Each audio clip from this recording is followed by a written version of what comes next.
Alright, hi people, it's Shakes here, and I'm here to do an unboxing and review of the Power Rangers Legacy Collection Zeo Blue Ranger, which I know I got this after the Zeo Red Ranger. Been slowly catching up on getting the Lightning Collection figures as they have been coming out, as well as buying the older ones that I have not bought yet. So, yeah. Should probably have most of them by the end of the year, if not all of them. So, yeah. So let's look at the box first, where I accidentally ripped it when opening it. You can't really see it too badly on camera, but yeah. So you got the Zeo Blue Ranger right there, Power Rangers logo, Lightning Collection, and Zeo Blue Ranger. We got the Power Rangers Zeo logo, also known as Zeo Ranger Blue Red, or Zeo Ranger 3 Blue. Zeo Ranger Red was Zeo Ranger 5 Red because of the visors. They decided to just have that adapted from, or I guess changed a bit from O Ranger. So yeah. So here we go with the other side with the Blue Ranger, which Zeo adapts the Choriki Sentai O Ranger series from Super Sentai. So yeah.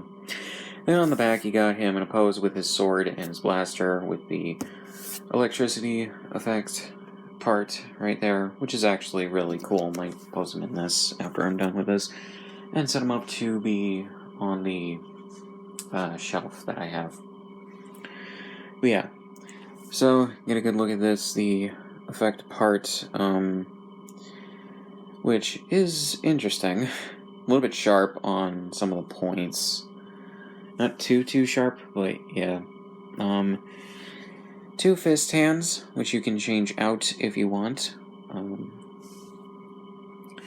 The blaster and everything. So, yeah. His sword and everything, which is really cool. Oh yeah. Rocky's head from the series, which doesn't quite look like him, but meh. And finally, we have the Zeo Blue Ranger figure, which these are actually pretty cool. They're pretty, these figures are pretty, simplistic, so it's easy not to screw them up.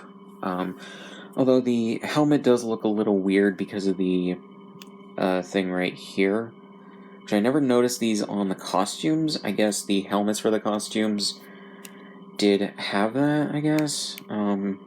But yeah.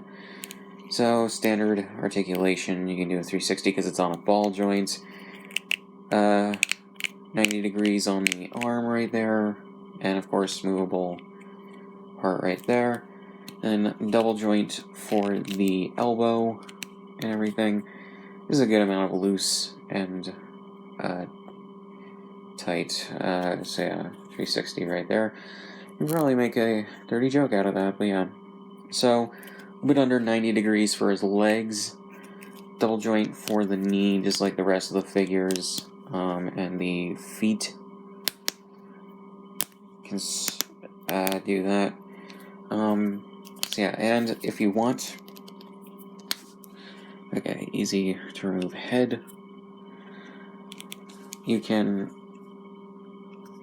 put Rocky's head on the body and everything. It looks a little too small for the body if you look at it. Maybe not necessarily in the camera, but right in front of me, the head does look a little too small, and in fact, the ball joint that it's on is a little smaller. And I think, yeah, if you look there, like, the heads are usually made as big as the helmets, so it is just really weird. I think you could also put this on the Red Ranger figure, if you wanted. But, yeah. Otherwise, you just keep the helmet on.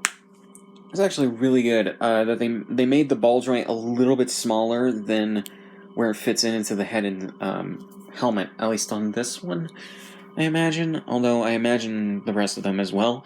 And that's the thing I wish that they would do, because the legacy lightning figures have a bit of a problem where Sometimes the ball joint for the heads are made a little bit too large, so it takes a little bit of doing to get them off. And then also, like, joints are either a little bit too tight or a little bit too loose, so it feels like they could break, or they're on the verge of breaking. But yeah, and that's actually a good compromise right there, and it doesn't feel like it's gonna break by accident if you get a little bit too rough with it, taking the